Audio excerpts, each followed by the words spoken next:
Hello, everyone. Welcome again.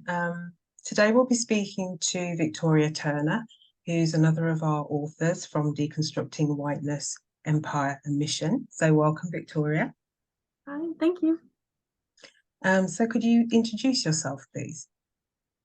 Yeah, so I've just finished my PhD at the University of Edinburgh. I've got a few corrections to do, but I'm going to start teaching in September at Ripon College, Cuddesdon, which is connected to the University of Oxford. And my PhD research was in world Christianity, and I looked at how the Iona community and the Council for World Mission both reacted to larger kind of missional theology changes and how that influenced their own context. So for the Iona community, they wanted to overcome class in Scotland, and the way they did that changed. And the Council for World Mission wanted to overcome kind of coloniality in its own partnership, moving from like a normative, structured, traditional kind of missionary society towards a partnership of churches, which is kind of what my chapter here draws upon some of that research. Okay, thank you. Congratulations, by the way, on your PhD. So could you briefly describe what your chapter is about? Yeah, so there's a lot of talk about the London Missionary Society. So people have like looked at it in a more critical light in some senses of how it planted churches in the non-Western world, and like the kind of obviously the history with colonialism, and also like this work with anti-slavery as well has been really important, and also class and things like this. But one thing that's kind of endured is this idea that the London Missionary Society has always been ecumenical. Because in the beginning, the London Missionary Society was ecumenical, that when they were like planting churches in the non-Western world, it was this idea of, well, we don't want to plant any sort of one church government. It was going to be up to the indigenous people to decide for themselves what their local church would look like, which was pretty forward in 1795. That was big, to give leadership to indigenous people, that the missionaries didn't want to come in and just like lead everything.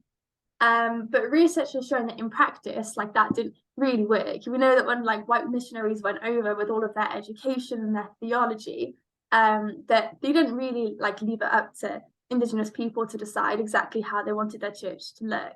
And also there's been some analysis that this model is actually congregationalist in its structure.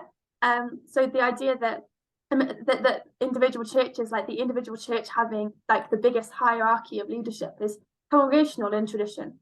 And the vast majority of involved people in the London Missionary Society in its early days were congregational.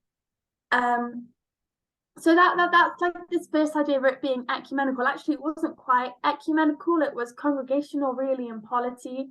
And all of the people that came together, they were from different denominations, but they were all really from the same network, like this evangelical network that today we could kind of think maybe mirrors kind of something like the student Christian movement or the Evangelical Alliance. Like it was a network like that. So these people all knew each other. So again, in what sense, like when we're thinking of diversity as we understand the ecumenical movement today, was that ecumenical?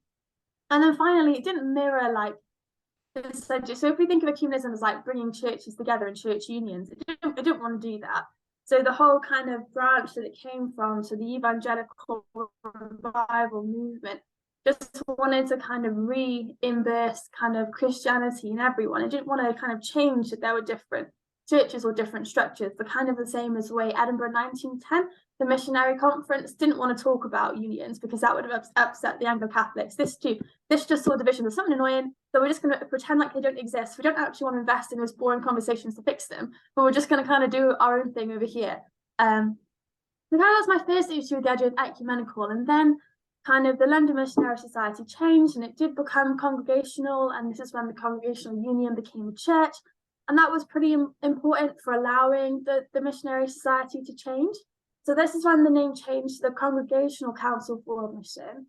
But with this change, only the Western churches were like in charge. So instead of like a voluntary society where it was individuals who were in charge of the mission, it became it became a congregation. So the churches that were in charge of the mission, which is in a way was better for the majority of all churches, because they were talking to a church, not to like some individuals who were very dedicated to mission. So there was a better pipeline. But at the same time, the majority of all churches weren't allowed to direct their own mission. They weren't allowed to say, this is our priorities, or like it was still from London to them. And then the final stage was after 2 conferences that happened with the Council for Mission, where they brought together churches from the majority world and from the global north, kind of in a reaction to theology coming from like the World Council of Churches, which CWM leadership at that time thought was a bit too radical. It doesn't really apply to us. We're not colonial. We're a good missionary society. So I think they kind of did these conferences to kind of put it to bed and kind of say like, okay, all of that stuff over there, that doesn't apply to us, right? And they kind of got into this space, and the majority of all churches were like, no, it does. This is not good either. So it was a bit of a shock. And it was quite a personal journey for a lot of the CWM staff, and they realized that they completely had to change their model. So it went from a partnership of churches from just the Western churches to a fully global partnership of churches, which included like unions like the Church of South India, which had Anglican episcopacy in it and things like this, which they thought would be a big problem, but was accepted. And it's really interesting that when the United Reformed Church was created in 1972, created a really big change. So the Presbyterian Board of Missions came on board, and it had to change their name and take congregational out of the name.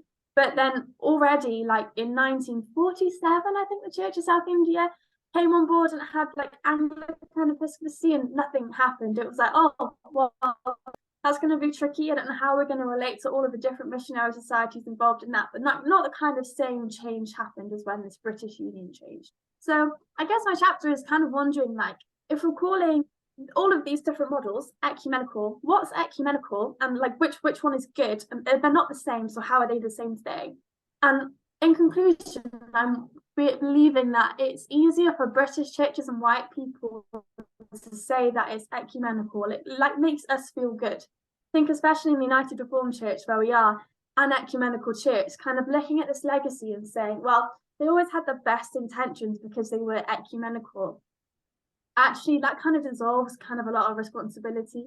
Whereas if we go back and we're quite critical and we're saying, well, if ecumenical means church union, but you're ignoring the global south, how is that ecumenical? Or if church union means ecumenical, but really we're just transplanting one kind of ecclesiology, then that's not really ecumenical. So what made you take this approach to writing your chapter? I think it was just that maybe it's an angle that hasn't really been explored so much before. And it's definitely in my own interest to think about the relationship between mission and ecumenism. Because I think mission and how we do mission needs to be involved in partnership and how we relate to one another. And that obviously really seamlessly connects with the ecumenical movement. And of course, the ecumenical movement wouldn't exist without the missionary movement and all of these kind of interconnections. And I feel today in British kind of ecumenism, we kind of see mission as like a scapegoat and kind of think, oh, we have all of these divisions, but we're doing this mission together and therefore it's good. But often I kind of feel like the mission that's actually done by different churches is so different that this also needs some kind of analysis. So I think I just kind of want to help complicate this relationship between ecumenism and mission, and that it's not seamless, and that these words mean different things to different people, and they also mean different things at different times. Okay, thank you. So what would you say has shaped your social conscience? So I didn't really grow up in a very like social conscious family. Like it was just like a more normal family, like very British. You didn't really talk about these kind of big themes. And I guess maybe going to like woke me up a little bit. But actually I think it was COVID really. I think my internet went then, my bad. So during COVID, I started reading a lot more about like racism and a lot more like liberation theology from when I was starting my PhD and my master's in world Christianity, and kind of realizing like, why is it that this majority world theology never made it to my local church where I grew up in Cardiff, and why sometimes it almost feel like tagged on in the more progressive churches. So I think these things kind of came together, and I kind of got woken up to how unjust the world was. And like also the complicated history of churches sometimes doing well and trying to be on the side of social justice, and other times being very complacent and like basking in its own privileged position in society. And I became, maybe I'd say, obsessed with like researching this and thinking about this as part of my own journey and how it shaped me. And it was around this time as well I realized like my own class consciousness like wasn't existent, whereas I grew up working class and I kind of been fighting to catch up, and I didn't kind of comprehend that maybe there was like a system that was rigged against me. And when I kind of realized that clicked, and I understood racial justice and I understood LGBTQ awareness and needs and all of these other things kind of slotted into place, and the idea of solidarity became a lot more important. Thank you. What do you think are the biggest challenges to the church and wider society in terms of social conscience? That was a really hard question you gave us there, Carol. Yeah. I think thinking about this a lot, actually, and I think there are some things that the church is good at talking about, or my church anyway. So I guess my church is in a weird position that we hold together a diversity of theologies, but we're seen as a very progressive church. So we quite comfortably talk about LGBTQ inclusion. Our last General Assembly passed a resolution accepting and loving and wanting to help trans people. We have trans ministers, all of this kind of stuff. We fighted against the anti-boycott bill, refugees and things like this, and Ukraine.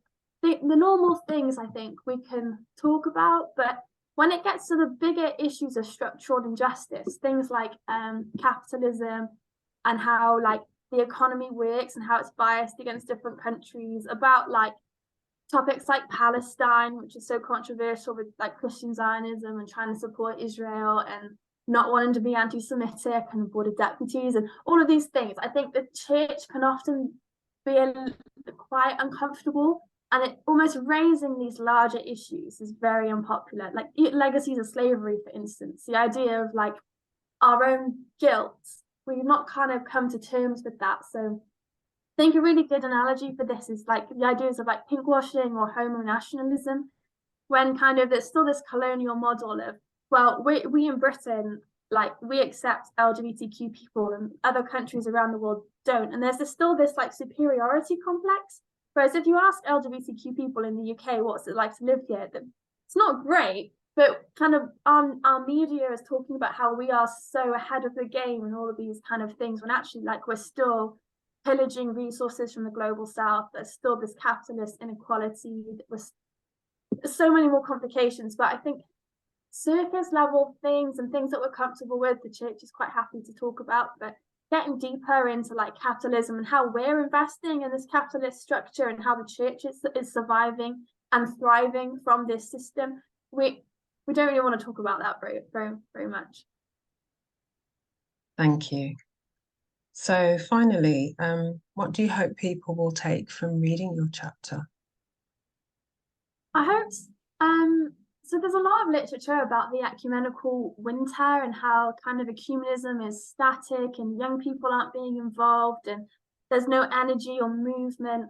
And I think I was quite struck by the last Faith and Order kind of working paper. So they tried to get responses, this part of the World Council of Churches, they tried to get responses from around the world, and no churches from Africa or Latin America gave any response. And if we think about the movement of world Christianity, it's Africa and Latin America where it's greatest.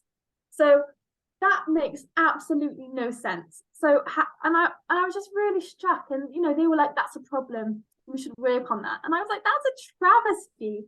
We're talking about the movement of the ecumenical movement and how it's brought in churches from around the world and it's unifying. Like, if people aren't engaged in the processes, I think that's because the processes are still corrupt. They're still in this Western model of like ecclesiastical union, and they're done in a way that churches from around the world aren't able, or of course they're able, but they're not seeing it as a priority. So I guess I'm questioning like who's setting the agenda in the ecumenical movement and who sets these definitions. So I think I just wanted to kind of push us a little bit to rethink how we define things and think about maybe how we can unlearn and unmake the ecumenical movement and remake it in a way that it's purposeful and meaningful for all of the churches around the world. And then surely that's better corresponding to Jesus's claim that we all might be one. We can't all just be one on British terms, which is, you know, the ground from which it swelled, but we have to all be one on an ecumenical ground and an oikumene in this kind of way, and relate both structural unity to lived unity and justice, and how all of these things interrelate, I think, need to come into every single part. Yeah, so I guess that was the point I was trying to make. Thank you, Victoria. Well, thanks for sharing with us today. Thanks for taking the time to speak about your work. And I hope people will have a look at your chapter to get the full picture. And thanks for taking time out today.